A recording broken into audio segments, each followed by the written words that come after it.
Hello, guys, and welcome back to my YouTube channel. My name is Joanna. I love to do those book reviews for you. In this video, we gonna repass this book. I think this is the most important book I read in the last maybe 5 years. You cannot imagine how important this book is to me, and I'm moving and I'm kind of sharing this video with kind of letting go of this book. It's called Adult Children of Emotionally Immature Parents by Lindsey C. Gibson, PSYD. So, why I love this book is because this book, in the end of the day, break it down for me what I have been dealing with in my entire childhood, how I've been trying to be adult for my parents. Which never happened. But luckily, after I read this book, I could say openly that I understand. My parents are very infantile. I think every person should read this book actually. Emotional intimacy involves knowing that you have someone you can tell anything to, someone to go to with all your feelings about anything and everything. Forgive me, I'm just seeing this. Uh, And I think emotional intimacy is when you can talk to someone without fearing that they're gonna judge you. Whatever you tell them, you know it's gonna be okay. Emotional loneliness. Parents who are emotionally immature, on the other hand, are so self-procured that they don't notice the children experiences. And I think emotionally unavailable parents create also emotionally handicapped children unless these people do their own journey. Um, how children cope with emotional loneliness. Put their parents' need first. And this is how you become a doormat and put other people on pedestal. I think this is quite classical. Then we have feeling guilty for being unhappy or how to deal with the guilt um, because you're too much busy with your parents. Emotional loneliness. What is this? Feeling trapped in taking care of your parents. So some people are trapped for their life to take care of parents. I was busy to take care not only of the parents, because my parents was my father figure, and his girlfriends included very unhealthy individuals. When I say father, I mean my stepfather from Bulgaria. Some people are never, they never disconnect. They are persistently in this emotion that they have to take care of the parent, and they become like this caregiver for the parent, not trusting your instincts. Emotionally mature parents don't know how to validate their children's feelings and instincts. They deny them, of course. Without this validation, children learn to give in to what others seem sure about. So basically, the children learn to comply to others' requests without listening to one story. The lacking self confidence due to parental rejection. This is classical. If the parent does not love me, it means that I am unworthy or there is something wrong with me. Let's say a lot of children feel the guilt or the weight of the lack of the parental care and love, and I did it for a very long time. I was thinking that there was something severely wrong with me. Childhood loneliness beneath adult success. Parental rejection doesn't always result in low self-confidence. Some intelligent, resilient people somehow manifest the confidence to pursue good careers. Me. And even though if you're successful, I think when you have such a self-absorbed relatives and parents, you sometimes you ask yourself, it's like never enough, you know? Why it feels so bad to live without emotional connection? Recognizing emotionally immature parent.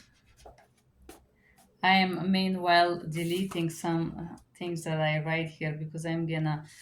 Okay, I'm gonna read this portion is a page. Asserting your parents' emotional immaturity. My parent often overreacted to relevantly minor things.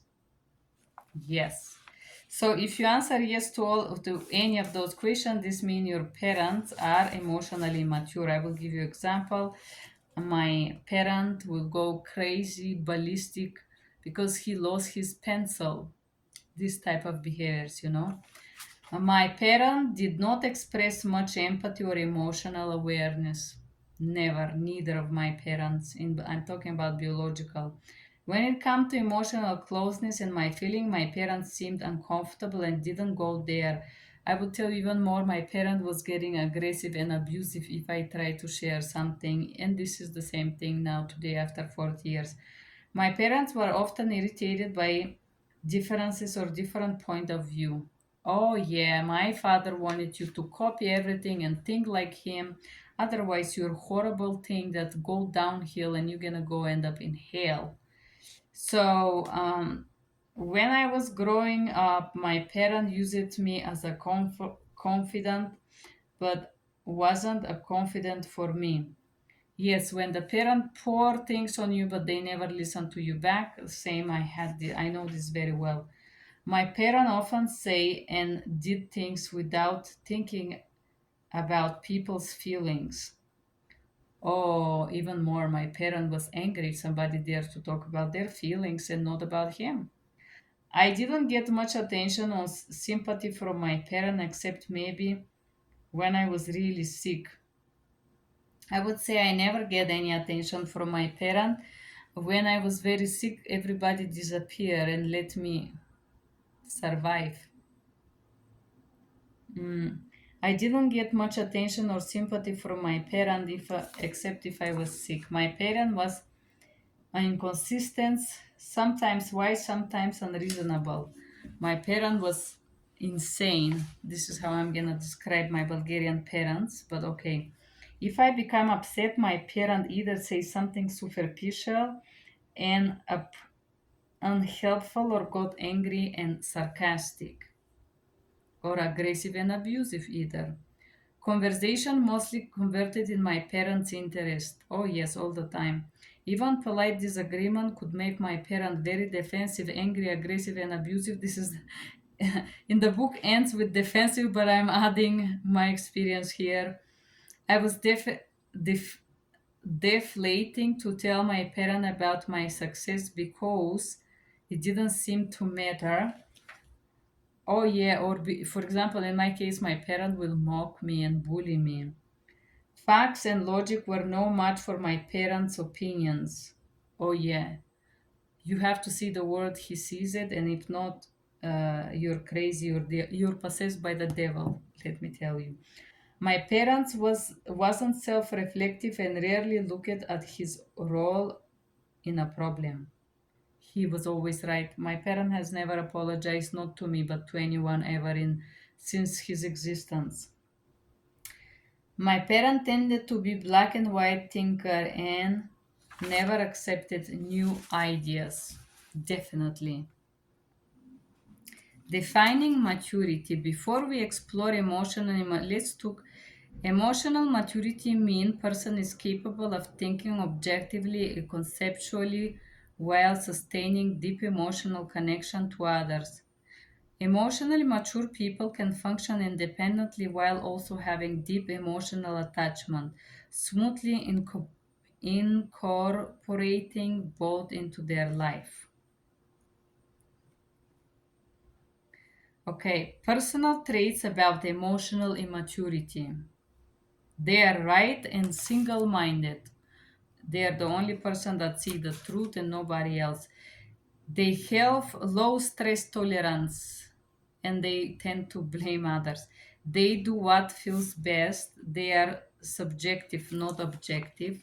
They have little respect for differences. I would say little tolerance or no. They are egocentric.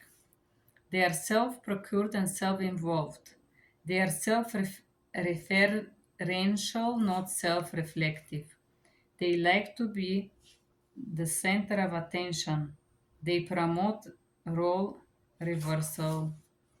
Yes, they have low empathy, emotionally insensitive. There are so many emotionally mature parents. This is the truth. They are inconsistent and contradictory. Deep effects of being emotionally shut down. Develop strong defenses that take a place of the self. They fear feeling incomplete development leads to emotional limitation. The fear of feelings, or some people that are really limited in their development in a lot of small villages, they think that the feelings are weakness. uh, and the only feelings that is okay, it's aggression or anger. When we talk about positive feelings, they're absolutely shut down. They focus on physical instead of the emotional. They can be killjoys. They have intense but shallow emotions like anger. I would say people that are emotionally immature have a very little range of emotions. Their pleasures and joys and anger and hate are in a very short fuse. They're just boom. They don't have a wide range of things going on. They don't experience mixed emotions. Oh, here it is. Difficulty with conceptual thinking, proneness to literal thinking, being obsessive about something, how it feels to have relationship with emotionally immature parents. I don't feel listened to. I rarely receive my parent full attention. My parent mood affected the whole household. My parent wasn't sensitive to my feeling. I feel like should have known what my parent wanted without being told. I feel like I could never do enough to make my parent happy. I was trying harder to understand my parent, but their parent never tried to understand me. Open, honest communication with my parent was difficult or impossible or not welcome. My parent, through, through people, should play their roles, not divide from them. My parent was often instructive and disrespectful of my privacy, intrusive and disrespectful. I always felt that my parent thought I was too sensitive and emotional, or there was something wrong with me in my case. My parent played favorites in terms of who got the most attention. My parents stopped listening when she didn't like what was being said. I often felt guilty, stupid, bad, ashamed around my parent or even about my parent. My parent rarely apologized or tried to improve the situation. I often felt pent up anger towards my parent and I didn't express.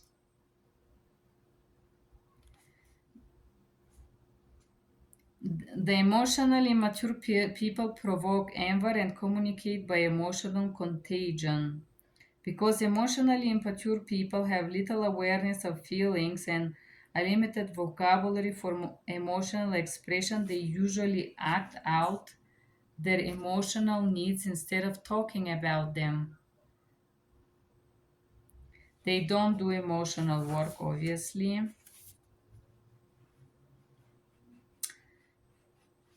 They are hard to give to, meaning never it's enough, never good enough. They resist repairing relationship. They demand you to mirror them. Self-esteem rides on your compliance. More you comply, better. Stop complying, you're horrible. They see roles and as a sacred role entitlement. Role entitlement is an attitude of demanding certain treatment because of your social role. Coercion occurs when people insist that someone leave out a role because they want them to. Playing no emotional intimacy. Enmeshment. Enmeshment is no boundary. They can enter, they can get out, they don't respect your personal space, and you cannot have personal boundaries or personal life. You're like doormat 100%. They play favors. Finding substitute family members, like, oh yeah, who cares, we don't need you, basically. They have inconsistent sense of time. Why a poor sense of time can look like emotional manipulation. Emotionally immature people may seem to be manipulator, but actually they're just opportunistic tactics. They're inconsistent. How immature sense of time limits self-reflection and accountability. They're never responsible. Four types of emotionally immature parents. Let's see. Emotional parents are run by their feelings, swinging between over involvement and abrupt withdrawal. Driven parents are compulsively goal oriented and super busy. Passive parents have laziness, fire, mindset, and avoid dealing with anything upsetting. Rejecting parents engage in rage of behavior that make you wonder why they have a family in the first place. The emotional parents are the most infant one. They give the impression that they need to be watched over and handled carefully. And there is different type of this.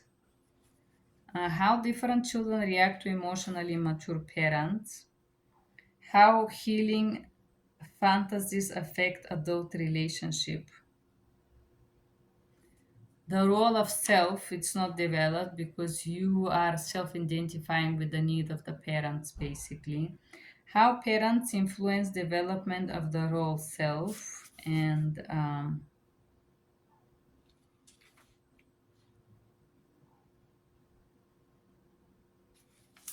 there are two type of coping of emotionally mature parents. Internalizers are mainly active and love to learn things. They try to solve problems from the inside out and being self reflective and trying to learn from their mistakes. Externalizers take action before they think about things. They are reactive and do things impulsively to blow off anxiety quickly. Externalizer withdrawal. Uh, Externalizer create a vicious circle of a self-defeat, deceive. Exists along a continuum of severity. There is different stories here. Coping, mixed signals, internalize, externalize, and how these people are coping. Balance is the key. What is like to be internalized? A children perceive internalizer can't help but notice it when their parents aren't truly connecting with them. They register emotional hurt in a way that this less aware child does not, and therefore affected deeply by growing up in emotionally mature parents. Internalizer are highly sensitive and perceptive, have strong emotions, deep need for connection, have strong instinct for genuine engagement. Understanding the connection is, it says normal, not dependent. I would say connection is healthy. Emotional connection outside of the family, difficult is challenging. The relationship between avoiding engagement and emotionally immature people.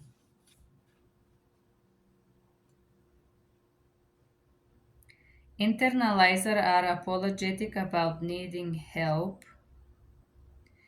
They become invisible and easy to neglect. And different stories. Internalizer don't see the abuse for what it is. They do the most emotional work in a relationship. Attracting needy people, the self neglect will bring love, believing, limiting belief. Breaking down and awakening. What is true self? What does the true self want?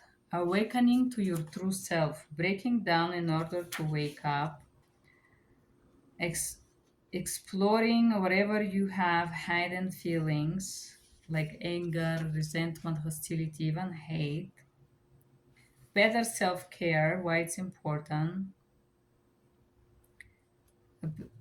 Working on relationship breakdown. Oh, waking up from idealizing other. This is great because a lot of immature people, we it's beautiful to live in the fantasy. Waking up to your strengths, waking up to the new set of values, waking up by getting free of childhood issues and childhood delusions or fantasies, how to avoid getting hogged by emotionally immature parents. And this portion is little bit detachment, becoming observational, basically the maturity approach, expressing, letting go, focusing on outcome, managing, not engaging. It's a little bit about how to deal with parents like that, and if you want to build a relationship, how to set the boundaries. Keeping a grip of your own thoughts and feelings, basically, not allow your parents to overstep.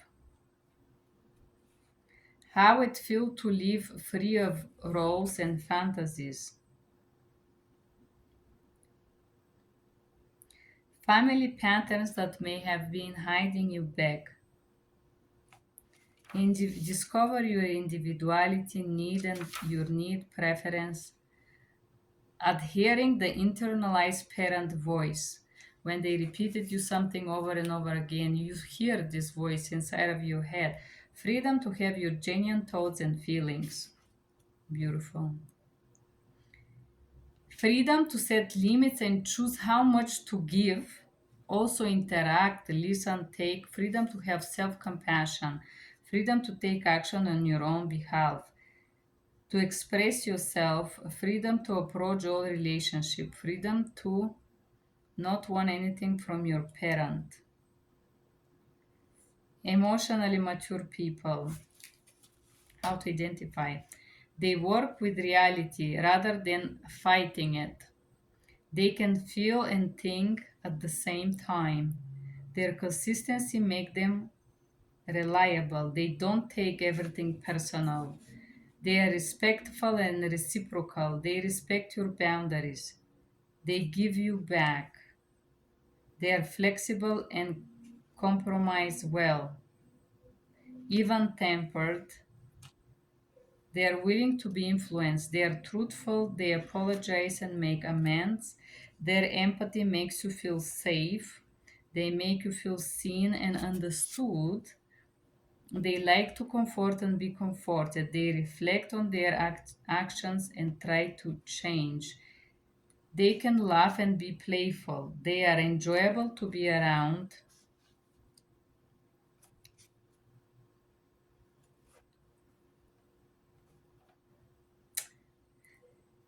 Standing, appreciating emotional connection, having reasonable expectation of yourself, communicating clearly and actively seeking outcome I want. I love this book, guys. This book is by Lindsey C. Gibson. Tons of love to you, Lindsay. I want to show you the picture of this amazing woman who wrote this beautiful book. Uh, I don't know if she's still alive, but she's still alive. If I read this book, and this is what made people uh, immortali in Italiano. It's like they never die when they create something like this. This is amazing book, self-help, emotionally mature parents and adult children. I love it. Thank you guys for being here. I hope you love it too. I do advise you to read this book. If you have a conflict with your parent, Lindsey Gibson. Thank you, Lindsay, for creating this book so I can review it. It's amazing. I love this book. Thank you guys for being here. Bye bye.